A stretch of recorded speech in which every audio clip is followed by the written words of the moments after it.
ان کا جو فتویٰ دینے کا ہوتا تھا معاملہ، وہ کیا کرائٹیریا ہوتا تھا جو خاص طور پہ جو انہوں نے سخت فتوے جاری کیے؟ لیکن میں پھر کہتا ہوں کہ اب کفر کے بارے میں آپ اندازہ لگائیں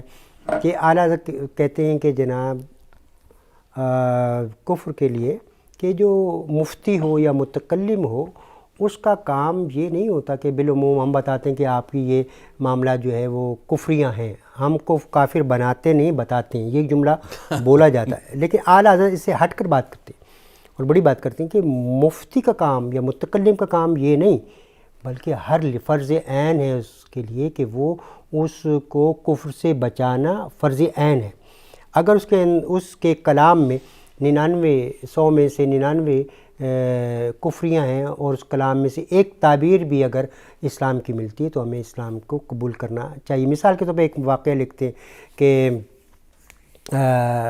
دو امام ابو حنیفہ کے حوالے سے لکھتے ہیں کہ ان بیٹے نے امام ابو حنیفہ سے کہا کہ امام ابو نے اپنے بیٹے سے کہا کہ مناظرہ نہ کیا کرو، تو انہوں نے اپنے حماد نے کہا کہ بابا آپ بھی تو مناظرہ کرتے ہو، تو انہوں نے کہا کہ تمہارے اور میرے مناظرے میں فرق ہے، اب ذرا دیکھیے گا کہ کتنی بڑی جو شدت پسندی کی آپ بات کی اس کا حال۔ وہ کہتے ہیں جب آپ مناظرہ کرتے ہو تو آپ کی یہ خواہش ہوتی ہے کہ کوئی ایسی بات مقابل کے سامنے کہی جائے کہ وہ کوئی کفری کلمہ کہے اور میں اس کو کہوں کہ وہ کافر ہو گیا اور میں نے مناظرہ جیت لیا۔ لفظ لکھتے ہیں کہ رضا بالکفر یہ کفر ہے، کہ ایسی چاہت رکھنا یہ کفر ہے۔ اور امام ابو حنیفہ نے کہا کہ جب ہم مناظرہ کرتے ہیں تو ہمارے سروں پر پرندے بیٹھے ہوتے ہیں، اللہ، تاکہ ہم اس کو ایمان کے دائرے میں رکھیں، ایسا نہ ہو کہ وہ یہاں سے نکل جائے۔ تو مولانا کا جو ہے کہ وہ کہتے ہیں کہ ذریعت دین کا جو بھی قائل ہے وہ مسلمان ہے، چاہے وہ کسی بھی جماعت سے تعلق رکھتا ہو، کسی بھی خطے سے تعلق رکھتا ہو، تو وہ مسلمان ہے۔ یعنی کہ وہ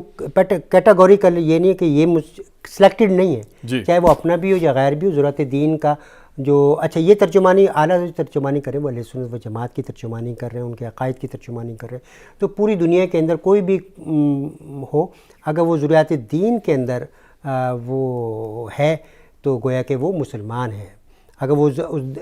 جو ذریعت دین سے باہر ہے وہ کافر ہے۔